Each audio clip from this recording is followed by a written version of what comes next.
Opa, tudo bem? Aqui é o Rafael Gato, sou professor de Geografia. Trabalho aqui na Rede Estadual de Ensino do Rio de Janeiro e também em escola particular. Bom, hoje eu vim trazer um tema que cai direto na prova do IBGE, que é sobre climatologia. Então, vou tratar aqui rapidamente sobre diferenciando o que é tempo e clima. Vou trabalhar também sobre os climas do Brasil e vou falar também sobre os elementos e sobre os fatores climáticos, ok? Então agora a gente vai aqui para o meu computador para você pegar tudo aquilo que eu preparei para vocês e conseguirem ter um bom resultado nas provas do IBGE que está por vir aí. Vamos lá? Então vamos lá, galera. Vamos falar um pouquinho sobre climatologia, que é um tema recorrente aí nas provas de nível médio do IBGE. E a galera tem muita dúvida sobre esse assunto. Então eu queria tratar com vocês um pouquinho sobre esse tema, né? Vou tratar brevemente, não vou me aprofundar, só para dar uma revisão mesmo, para que possa ajudar você então a realizar as questões da prova, que não são difíceis, né? Mas como a geografia, né, a gente tem um pouco de defasagem no ensino médio, a gente precisa revisar as coisas, né? Precisa estar entendendo como é que funciona os termos, como é que funciona os termos junto com o conteúdo, junto com as imagens, junto com o que se pede na prova. Então vamos lá. Bom, a climatologia seria a ciência que estuda o clima. E aí a gente precisa diferenciar tempo de clima. Bom, o tempo é aquela famosa conversa de elevador, né? Onde a gente fala para a pessoa: ah, hoje está sol, hoje está chuva, hoje está ventando, nossa, ontem choveu. É o estado momentâneo da atmosfera. Aquilo que pode mudar rapidamente, certo? Tá sol, aí você entra no seu escritório, no seu lugar de trabalho, o som é muito abafado, quando você olha pela janela, tá chovendo. Aí você, como é que pode? Agora mesmo tinha um sol, tá chovendo. Sim, isso é o tempo. O tempo ele muda de uma hora para outra, de um dia para o outro. Agora, quais são os elementos, né? Seria temperatura, umidade e pressão atmosférica. O clima, ele já é um pouquinho diferente. O clima seria o comportamento da atmosfera observado durante um certo tempo, ok? O ideal para a gente definir o clima de um lugar, de uma região, seria observar as condições do tempo todos os dias, pelo menos durante 30 anos. Então, olha o que a gente escreveu aqui. Refere-se ao comportamento da atmosfera, observando-se a sucessão dos tempos meteorológicos com ciclos que se repetem, em linhas gerais, a cada ano. Então, a gente tem primavera, verão, outono e inverno, tem época do ano que chove mais, tem época do ano que é mais seco. Isso se repete todos os anos na sucessão do tempo. Pode ser que num mês, 2 meses, seja diferente do ano anterior, que vai ser diferente um pouquinho dos anos seguintes. Mas esse ciclo ele costuma se repetir. Existem fenômenos pontuais que fazem com que o tempo, ao longo do tempo, ele mude. Mas, numa linha geral, observando, a gente vai determinar o clima de determinado local, de determinada região, país ou continente. E aí os fatores do clima podem ser latitude, altitude, distribuição de terras e mares, correntes marítimas, vegetação e por aí vai. Eu vou falar um pouquinho mais sobre isso mais à frente. E a gente vai tratar então dos elementos do clima. Rapidamente também. Bom, os atributos, ou os elementos do clima que dá no mesmo, mais importantes são temperatura, umidade e pressão atmosférica. Bom, a temperatura o que é? É a intensidade de calor existente na atmosfera. Ou seja, a quantidade de calor que essa atmosfera ela possui e ela consegue absorver. Certo? Então, tem determinados elementos presentes em algum lugar, sei lá, numa cidade, numa floresta, num lugar com gelo. Então, esse lugar vai absorver esse calor, vai reter calor ou vai repelir esse calor. A umidade seria a quantidade de vapor d'água na atmosfera que resulta do processo de evaporação das águas e da transpiração das plantas na superfície terrestre. Então seria todo o vapor d'água que está presente no ar, ou seja, está presente na atmosfera, que vai resultar então do processo de evaporação da água, seja água do mar, seja água de um rio, de um lago, ou seja mesmo da transpiração que as plantas fazem, né? O mecanismo delas transpirarem. Isso tudo, toda essa água vai para a atmosfera, querendo ou não, até o nosso suor, né? E a pressão atmosférica seria a medida de força exercida pelo peso da coluna de ar contra uma área. Aqui vocês estão vendo essa imagenzinha que quanto mais próximo do nível do mar, você tem uma coluna de ar maior. E quanto mais distante do nível do mar, a coluna de ar é menor, ok? Então aqui nesse espaço, né, onde está próximo do nível do mar, eu tenho uma concentração de ar muito maior do que numa área um pouco mais elevada, numa altitude um pouco maior, ok? Então, nesse espaço aqui, você vai encontrar muito mais partículas suspensas no ar. E isso vai, então, influenciar no clima. E vai influenciar no tempo também. E os fatores climáticos? Tem vários. Tem latitude, altitude, albedo, massas de ar, correntes marinhas, vegetação, relevo, maritimidade e continentalidade. Rapidamente sobre cada uma delas, latitude seriam aquelas linhas paralelas imaginárias que a gente tem desenhado no planeta.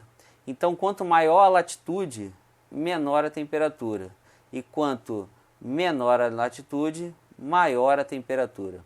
Ou seja, quanto mais próximo da linha do Equador, maior vai ser a temperatura. E quanto mais nos afastamos em direção aos polos, a temperatura vai ser menor. A altitude, nesse caso, vai ser então, quanto mais alta a gente estiver, né, seja num lugar de serra, numa montanha, menor vai ser a temperatura. A altitude funciona muito semelhante à latitude. A diferença aqui seria a altitude, mas quanto mais alto nós estivermos, menor vai ser a temperatura. A grande diferença é que a gente vai estar num lugar mais alto e, como a gente tinha falado lá, dos elementos climáticos ou dos atributos climáticos, conforme a gente está no lugar mais alto, menor vai ser a concentração de gases, né, na atmosfera. E isso vai ajudar a reter menos calor. É só você fazer a experiência. Quando você estiver no lugar de serra, mesmo no sol, e você vai para um lugar que esteja à sombra, vai estar mais frio do que quando você está exposto ao sol. Eu acredito que você já deve ter feito essa experiência. Qualquer coisa, comenta aqui embaixo se isso já aconteceu com você. Então vamos lá. O albedo seria a capacidade de uma superfície em absorver calor. E isso vai depender também da sua propriedade química e física. Ok? Então, quanto mais escuro, mais calor ela retém. E quanto mais claro, mais calor ela repele. Então, por exemplo, no lugar onde eu tenho gelo, por ser muito claro, o calor ele é repelido. E numa floresta, por exemplo, a copa das árvores, que é muito escura, mais calor ela retém. Faz a experiência. Fica de camisa preta num dia de verão na praia, para você ver o quanto de calor que a sua blusa vai absorver. Então, ok, vamos lá. Massas de ar. As massas de ar, elas se formam de acordo com a superfície da onde ela está se formando. Basicamente é isso. Então, elas vão ter características de serem quentes, de serem frias, de serem úmidas ou de serem secas. Por exemplo, se uma massa de ar que se forma lá no Atlântico, mais próximo do Polo Sul, ela vai ter uma característica úmida, por estar se formando no Oceano Atlântico, e fria, por estar se formando próximo à região polar. Se a massa de ar estivesse formando no Atlântico, mais próximo dos trópicos, ela vai ter a característica úmida, por estar se formando no oceano, e quente, por estar se formando próximo ao trópico, ok? Basicamente é isso. Correntes marinhas são grandes rios que correm dentro dos oceanos e elas vão carregar as características do lugar onde ela está se formando. Por exemplo, a corrente do Golfo, ela se forma, lógico, no Golfo do México e ela corre em direção ali ao norte da Europa. E ela vai carregar as características do lugar de formação dela. Quente, Já em outros lugares onde se forma a corrente fria, como por exemplo a corrente de Humboldt, onde ela encostar no lado do Pacífico, né, ela vai roubar a umidade do lugar e pode chegar a formar desertos em alguns lugares, ok? É só você olhar a quantidade de desertos que a gente tem do lado oeste do continente sul-americano. Bom, a vegetação também é um fator climático importante, porque ela pode absorver ou repelir calor. No caso da copa das árvores, né, por ser mais escura, ela absorve calor, mas ao mesmo tempo ela ajuda a controlar a temperatura do lugar. E o relevo? Como é que pode funcionar o relevo? O relevo ele pode atrapalhar ou ajudar na circulação de massas de ar. Então, se eu tenho um relevo muito alto, próximo de um lugar que forma massa de ar úmida, pode ser que essa massa de ar não tenha força ou leveza suficiente para conseguir subir esse relevo. E acontece que em alguns lugares onde eu tenho um relevo relativamente alto, chove, né, no litoral, por conta dessa massa de ar úmida que se forma ali próximo ao litoral, e aí quando ela fica mais leve, ela sobe e segue para o continente seca. Que é isso que acontece bem no Nordeste. O litoral nordestino chove, ok? Mas quando essa nuvem, ou melhor, essa massa de ar, ela fica mais leve, quando ela se encaminha para o interior do Nordeste, fica mais seco. Ela já vai seca, perdão. Maritimidade e continentalidade, como funciona? Aqui no Rio de Janeiro, onde eu moro, nós temos proximidade com o mar, com o oceano. Logo, o que vai acontecer? As águas, faça essa experiência em casa. A água ela tem a propriedade dela de demorar a se aquecer, mas também ela demora a se esfriar. Então, quando o sol está incidindo sobre a água, os raios solares estão incidindo sobre a água durante o dia, tem lugares que a água está fria, né? Mesmo de dia, mesmo estando muito sol. E à noite, a água está um pouquinho mais quente. E aí o que acontece? A água troca calor com o continente e faz com que a variação da temperatura entre o dia e a noite não seja tão grande, ou seja, a amplitude térmica do dia para a noite seja pequena. Diferente de lugares afastados dos mares, dos oceanos ou dos corpos líquidos, como vocês já devem ter ouvido esse termo também. Então, por exemplo, no deserto do Saara, que é um lugar que está afastado de grandes corpos líquidos, durante o dia chega a bater 50 graus em alguns momentos, 50 graus positivos. E durante a noite chega perto ou faz 0 grau. Incrível, né? Então, 0 grau à noite. Por quê? Eu não tenho corpos líquidos para equilibrar a minha temperatura. Sendo assim, como eu só tenho superfície sólida, que é o próprio solo, de dia esse solo aquece, só que quando chega à noite ele se esfria rapidamente e não tem um equilíbrio da temperatura, ok? Bom, e os tipos climáticos do Brasil? Aqui o Brasil, nós temos uma grande extensão norte-sul e leste-oeste, e também estarmos próximos tanto da linha do Equador, mas a grande parte está dentro da região intertropical, 92%, né, do nosso país está dentro da zona intertropical. Nós temos a influência, né, das massas de ar oceânicas, ou seja, massa de ar úmida. E a parte sul, que é 8% do país, nós temos um clima subtropical em geral, que está abaixo do Trópico de Capricórnio, e temos estações bem definidas. Muito bem.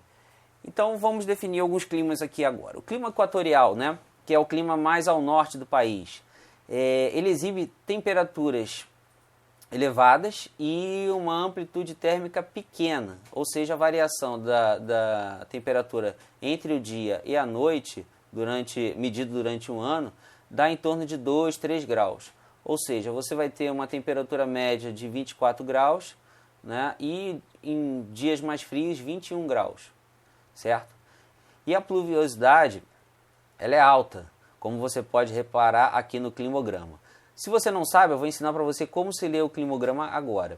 Então, aqui nessa coluna, você vai enxergar o nível de precipitação, como está mostrando aqui, né, as barrinhas, e desse lado você tem a precipitação que aconteceu durante aquele tempo. É uma régua aqui, então, né? E desse lado aqui, você vai ver a temperatura medida em graus Celsius.